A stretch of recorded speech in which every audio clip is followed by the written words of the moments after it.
Okay, so welcome to Volume 5 of Narratives in Focus. We have a good one here, and we're out here in Marina Del Rey. But let's just get started. So tell us who you are, well, where you're from, and what your narrative is. My name is Lincoln Jesser. I'm a DJ, music artist, sound healer, and energy medicine practitioner. And I created a style of music that I call Healing House that combines house music, dance music culture with mindfulness and frequency healing, vibrational healing. That has become this global platform that has blessed me with incredible community all over the world. Yeah, that's beautiful. I was actually well, first question was gonna be what is Healing House, but you kind of went into that right away. So I guess tell me and tell us how you got into that, into Healing House.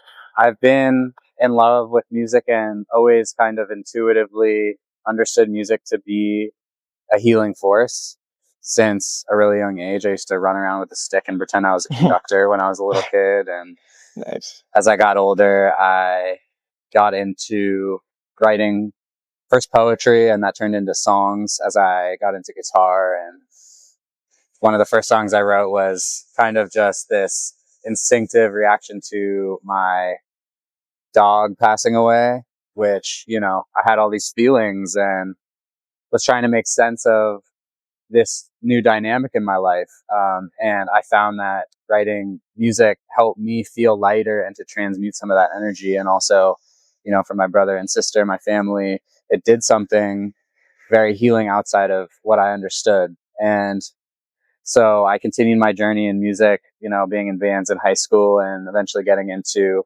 electronic music production, realizing I could be a whole band just by myself on the computer. Yeah. And music was always just something that, I grew up in the Coachella Valley and in the desert. There wasn't much to do besides have house parties or be in the desert. And so being in bands was really a focal point of that. And so I had such positive experiences with music as a community building thing. And I ended up moving to LA to pursue music because I loved it so much, and gradually fell more and more in love with house music and rave culture, which was really starting to blossom in America, in LA during that time. And I just continued on my journey, and I was so blessed to have incredible experiences and be embraced in the industry in different ways, producing for other acts, having a really cool, growing career as my own artist. And it's just always something that I did. Music was always my therapy. Yeah. And I was also always really deeply into meditation and mindfulness, starting really when I moved out to LA. But even before that, I was always really drawn to and fascinated by mythology and mysticism. And I always thought those two things were really separate. But at a certain point a few years ago, I really hit this, dark night of the soul moment in my own life where I felt that it was really do or die. Like I needed to figure out how to heal myself from a number of different things that I had going on. And I found that healing in mantras and meditation based around sound. And I started to learn more and more about sound healing, the ancient art, and also the modern developments with it. And at a certain point in that, I still love dance music. I love being a DJ. And I was like, I don't really see anyone combining these two things in the way that I feel would be an authentic expression of who I am. So I leaned into that, and Healing House came from it very quickly. And it's been a beautiful journey. Yeah. No, that's beautiful. That's like just putting the ideas and the passion together. And it's like an authentic thing. Like I haven't seen it done until now. Y'all should listen to his music. I'll put it in the description, but it's really good stuff. Thank you, man. But yeah, so I believe that emotions are a universal language, and there's a few other things. And I've always felt that music also is a universal language, mainly like vibrations, and music and just beats. But and that, I guess, what does music mean to you in that aspect? Yeah, music to me is a bridge. I think of it as, I call it cosmic water sometimes. Like it can go under the cracks or walls that we've built up in our lives, and it connects us to the divine. It connects us to this source of everything around us. Like, what is this? You know, what are we? Like, us sitting here right here in this moment is just an absolute miracle that it transcends anything we can actually understand with our mind, because our mind is in this world, and no one, regardless of what anyone tells you, no one actually knows exactly how this all happens. But to me, music connects us back to that source energy, to that source material that is really what we are all made of. And so the reason music can be so healing in a way that words or thinking can't is because this world was clearly created by something that transcends what our mind is capable of thinking about. Yeah. And so it's, the cool thing is it doesn't require a user manual. It doesn't require any actual formal education or knowledge. It's beyond that, and it comes from that place of feeling. So yeah, I always think of music as a bridge, and sound as a bridge that connects us to our source. Yeah, no, I agree. And I feel like when to me, when I hear music and when other people hear music that we don't know, like at least me, I'll still nod my head and like go to the beat, like even though it's like it's foreign sounds to me, but we just connect on like some level, and I feel like that's the divine part that you're talking about. I feel like for me when I look at it, Totally. But when people listen to Healing House, like specifically your music, what do you want them to feel? I want them to feel an opening of a space within themselves that allows them to feel that connection to something beyond the story that we all tell ourselves about ourselves. A safety, a peace, a conditionless joy, really. It's about understanding that when you listen to Healing House, my intent is to remind people that the power of creation, the frequency of creation is already inside of them. Everything that you're seeking is already inside of you. And it's about getting out of your own way. Like one of my favorite teachers, Wayne Dyer, talks about this. Ego stands for edging God out. You know, Mm-hmm. It's like if you are putting all this pressure on yourself to think your way out of your problems, you might be taking your energy away from being in the present moment, which is where everything actually happens. And so, through what I talk about and then how that's channeled into the music of Healing House, that's what I want it to be, is this reminder that it's already inside you.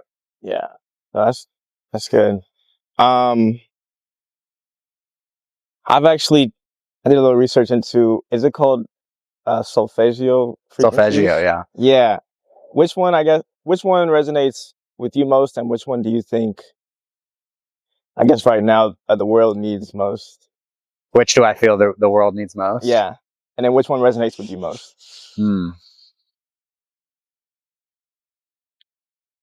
I'd say it's probably 528 and 639 hertz, which are the solar plexus and the heart chakra. Mm-hmm. They correspond to those energy centers. And the reason I say that is, well, 528 is what a lot of my music is currently based around. It's where the most concrete scientific research has been done around the power of specific frequencies to heal. And so I want to provide that to the world as much as possible. Yeah. It's known as the miracle tone or the love frequency, and it's been shown to lower cortisol, which is the stress hormone, and boost oxytocin, which is the love hormone, the trust hormone. Mm-hmm. So I really want to encourage people in the world to, take a second to remember to not get too caught up in the story you're telling yourself, and just see how it would feel to smile. Yeah. Like it can sound flippant or overly simple, but most things in this world are overcomplicated in the mind. And it reminds me of another quote by Michael Singer, where he says, "Everything will be okay as soon as you are okay with everything." And that's the only time everything will be okay. Yeah. And So 528, and then 639 because it resonates with the heart chakra, which we have all these preconceived notions about the function of the heart, but really the heart is, when the heart is working, it's not holding on to things. It's good or bad. It's circulating the blood, and that flow is what allows us to remain vibrant, to remain alive, to remain a force of healing and growth for the rest of the world. And so I think that collectively the world has really gotten lost in the head, in the logical, the rational, and it's not just me. I learned this from, the wisest, smartest people going back to the beginning of humanity. And they've all said, the heart is our true thinking instrument. When we feel from and operate from the heart instead of the head, that's when we live in alignment and beautiful things start to occur as a result. So I think if the world can move back into the heart, that's a beautiful thing. Yeah. I feel like when I think of following the heart, for me, it's kind of the intuition, the gut feeling, and following my passion, and like trying to find my purpose. But for you, is that the same thing, or like how do you interpret that, like following your heart? It's definitely a big part of it, is learning to listen to yourself and to the authentic voice that's inside of you, as opposed to the voice that you might hear that is conditioned. We, from a very young age, like this life, trauma is inherent in life.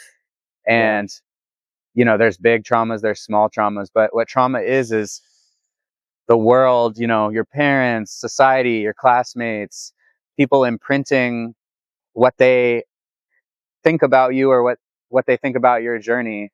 And what that really is their own inner projections coming out, because we are all experiencing the world through our own nervous system, through our own perception. And so you and I could both be looking at the sky and we could both be saying that's blue, but your blue and my blue could be two different things. And so learning to listen to your heart it's not about ignoring the outside world, but it's about learning to differentiate between what is authentic to you and what is conditioned, what you are holding on to as a result of something outside of you telling it to you. Yeah. And, there's the concept of ikigai in Japanese thought, which is basically finding that balance between what you love to do and what you're good at and what the world finds valuable from you, or what's going to help the world. And I think like that's a big part of listening to your heart, is learning to engage with the outside world from your authenticity, and not ignoring feedback or not ignoring the signs that the world is giving you, but learning to interpret them and process them, and then continue to use that to fuel your own journey and to listen to your inner voice. No, that's real. And for me, I feel like I try to find that balance a lot within myself also, because I feel like the mind, for me, sometimes is like in a battle with the heart, and I got to figure that out. And the mind is also like added on to like society and friends, the family, and all those expectations. Definitely. But it's part of the journey, it's not a right or wrong. That's the other thing. And the further you go, the more you realize that it's a never ending journey. Like our egos are they have a purpose. They are there to show us where, our physical body ends and the rest of the outside world begins. And so they're there to keep us safe in a sense, but they've been there since we were cavemen and things were very different. And so, we are lucky to live in this new world where sometimes learning to have compassion for that part of yourself that fears change, fears the unknown, but then consciously choosing to step into that unknown anyway, like that's where all the beautiful stuff is. And so it's that balance, and that's really the game of being human, is learning how to continually become more and more aware of that, which you can do through meditation, through shadow work, through different mindfulness practices, which is a huge part of what Healing House is about. And just learn to integrate that into your life in a way that is practical and usable. And just taking the time every day to really check in with yourself and to recenter and make sure that you're coming from an authentic place that's aligned with, your highest timeline for yourself. Yeah. You said you spoke on the fear of the unknown, and I know you said that there was a like shift in your life at some point. Do you want to go like into that? Like Yeah, what we that can go shift into it. was? Yeah, I mean, I think that for me, I was really, I've just been in my 20s. I was doing the music industry thing in LA, and I mean, I've always been, I've been really blessed to meet people that saw talent in me and saw, plugged me into a certain degree to different parts of the game. And I've done all sorts of different things. I've, spent days and hours in the studio writing songs that never ended up coming out. And, I've like given songs away and bad deals where I got taken advantage of. And I've like had moments where my music like went a little bit viral, and then like I experienced growth, but the momentum faded away because I wasn't necessarily equipped to hold that energy and to process it in a way that continued to make it grow. And, so I had good experiences, bad experiences, but that up and down, the music industry is a tough game, and everything in this life is a tough Yeah. game, like that's just part of it. And so I hit this point in my own life where I was really caught up in my own story, of thinking that I was supposed to be one thing versus the other. Like I had to attain this amount of followers or streams or money or whatever it was and be the cool DJ guy, running the clubs and, doing different things, falling in love or dating people that weren't actually good for me. Yeah.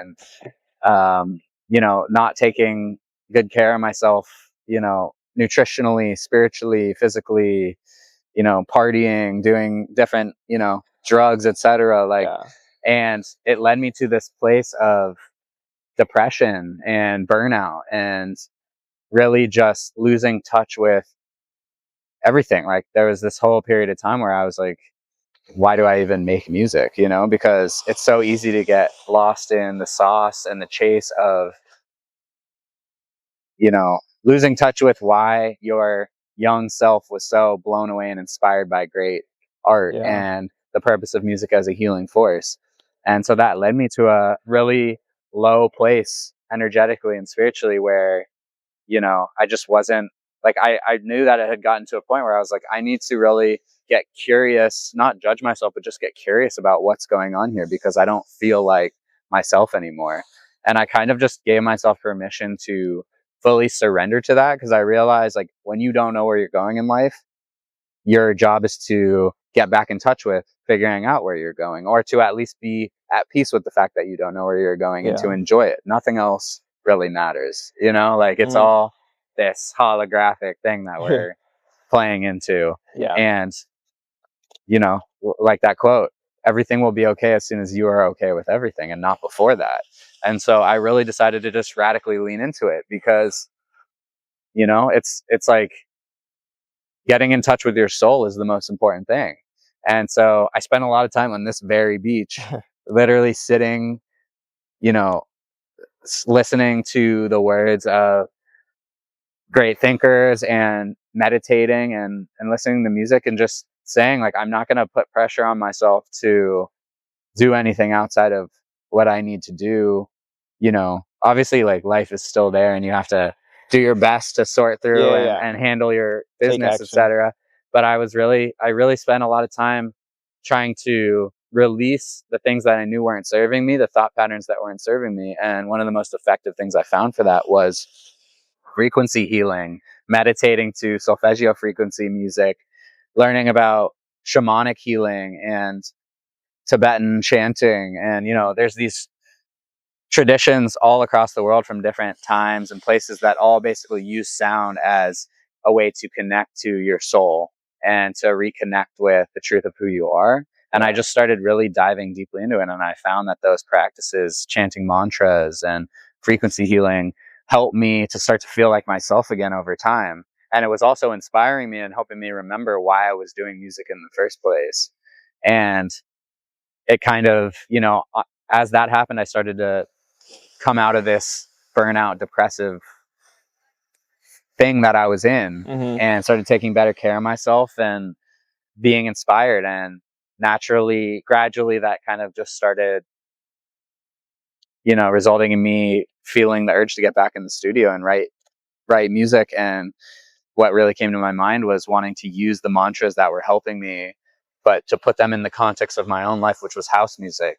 And so I did that, and I started just being unafraid to talk about it on social media. And I really had gotten to a place where I cared about what I was saying, but I was detached from how many likes I was going to get, or the motion I was going to get from it. Yeah. And people all over the world started resonating, and they're like, we are waiting for someone to do this. And that was, obviously fueled me and made me even more excited to keep going. And in a couple months, things had transformed, and it felt like a quantum shift. Yeah. Yeah, I'm still trying to figure out the surrender part, but I know, like, just letting go of those expectations, like, just through hearing the stories like yours and others, it's like just like a monumental, like, shift in people's lives when we can, like, let go Yeah, man, of it's our a expectations process. of others. But I actually wanted to ask, so you just went through your whole journey, which is beautiful. Do you Is that something that you look back on and you're grateful that it happened that way? So grateful. Mm. So grateful. And I noticed that early on in it, it was such a moment where I was able to just breathe. And I remember just getting flooded with gratitude about it, because it never, I don't think that ever ends. Like, no one ever wants to suffer. No one ever wants to go through trials and tribulations. But, what Buddha basically taught is that being human means to suffer. Mm-hmm. And that's just how our brains work. We are going to attach to whatever is the next thing, like if you're deriving your joy from the sensory world, like there's always going to be that next thing. You're like, I'm tired, so you go to sleep. Then you wake up, I'm thirsty, so you drink water.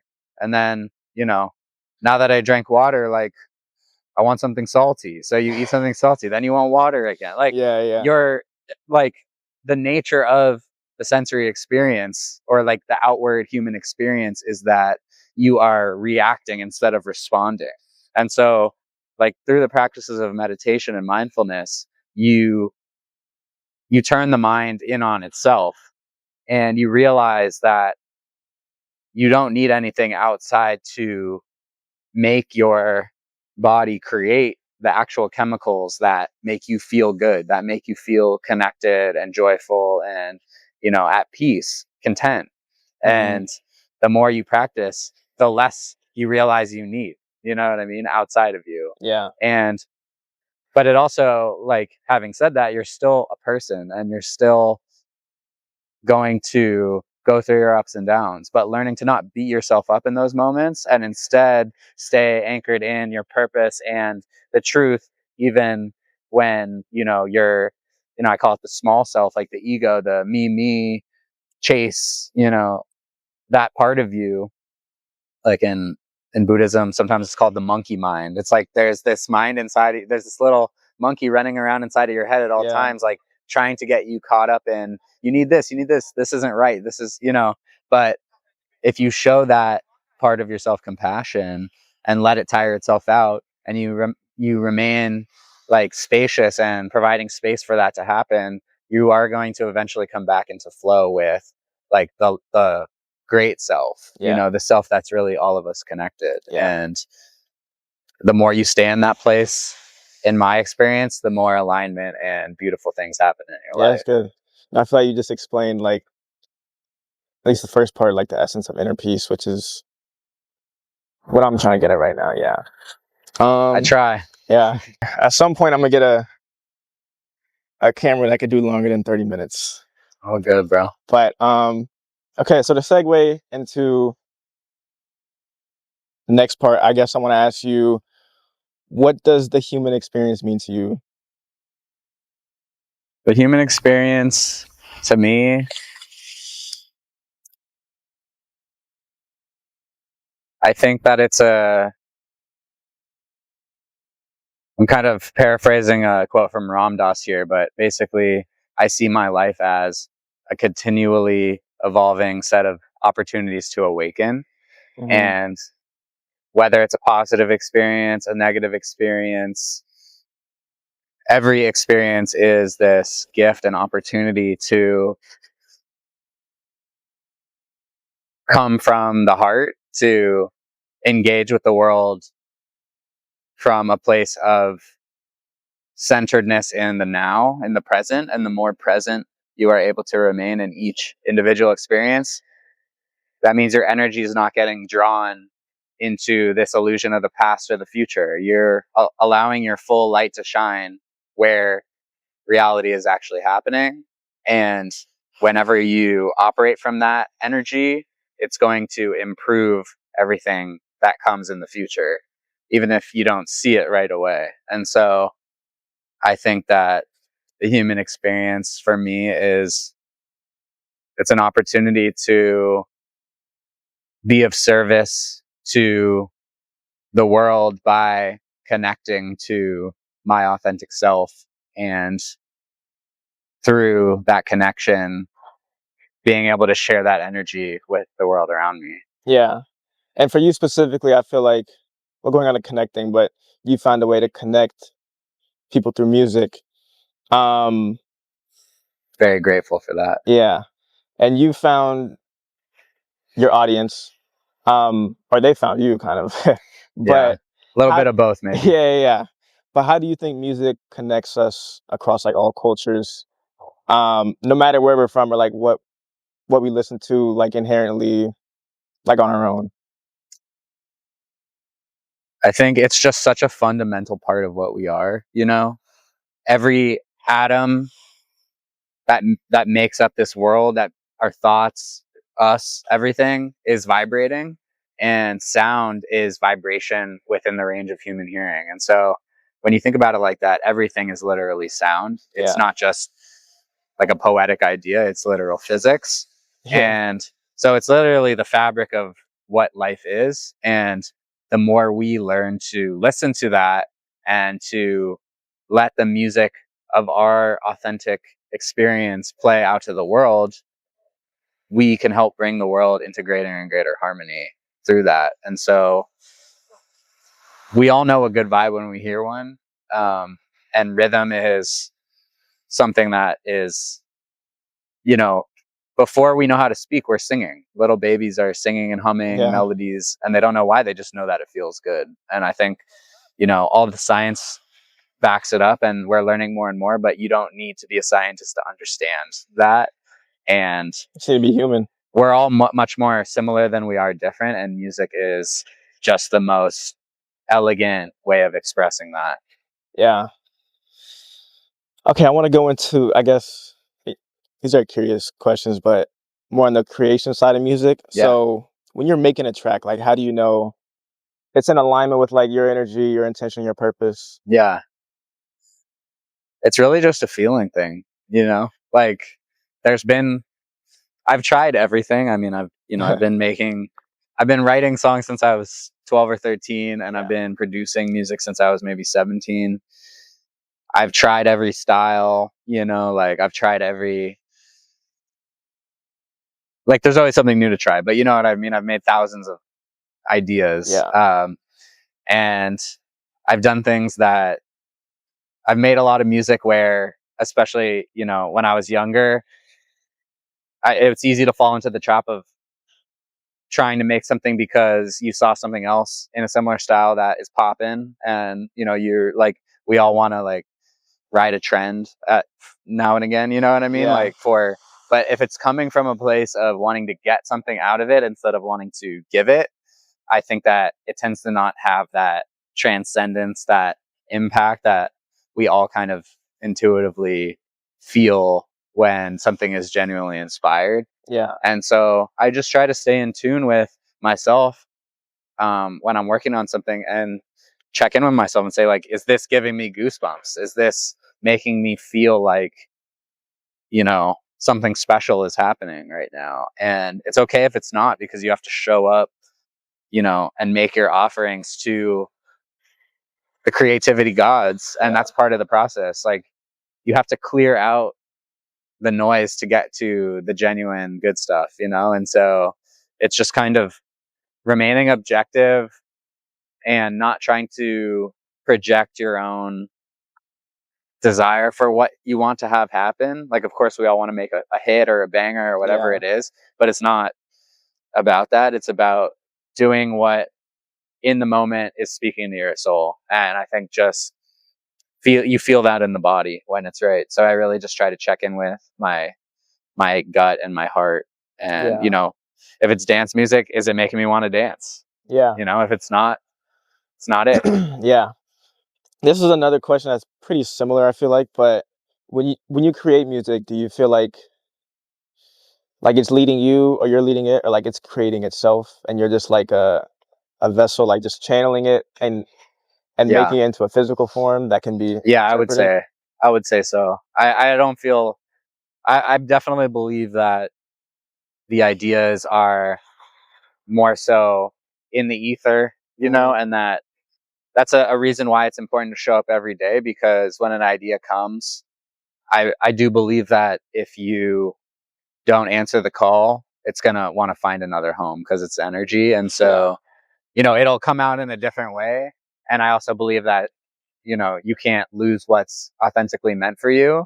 But having said that, I think that if you're serious about making great art, you are in service of the art. And as soon as you start to let your ego run the show of saying like, I did this, you know, like you're gonna probably be humbled by the universe in some Yeah, way or yeah, another. yeah. So I believe that, you know, as I've gotten more, you know, as I've gained more experience, it's super important to like refine your craft and to study it and to practice.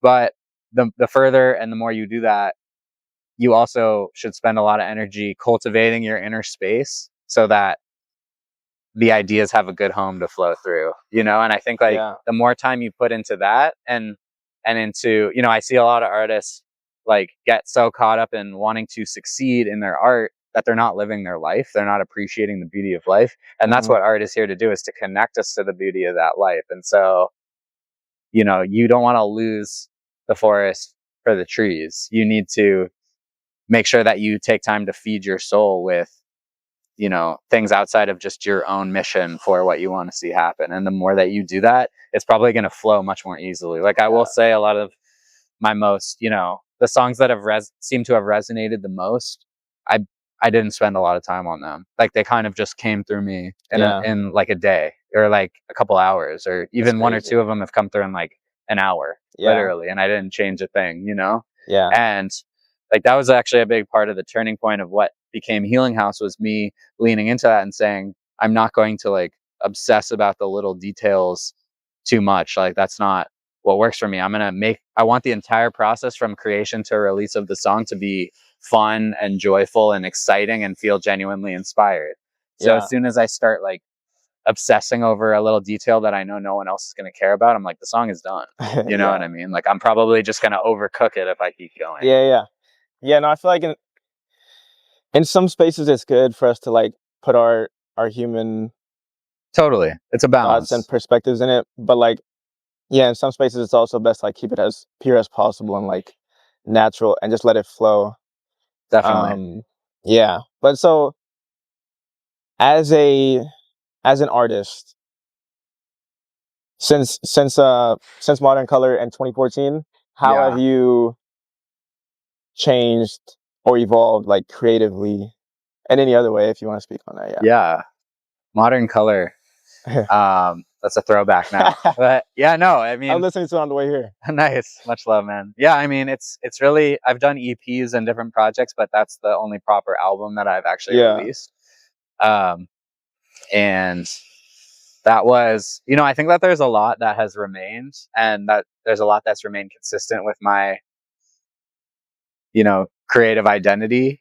I think like even then, those songs were about connecting to the mystery of life, and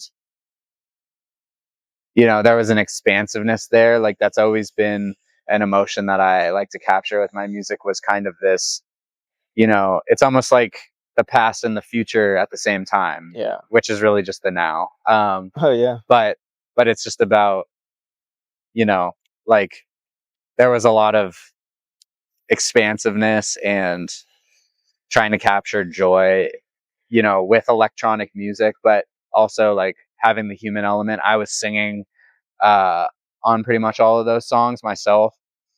I think I've become much more collaborative. I do still use my vocals sometimes, but I also work with a lot of other really talented artists. And, um, you know, I've,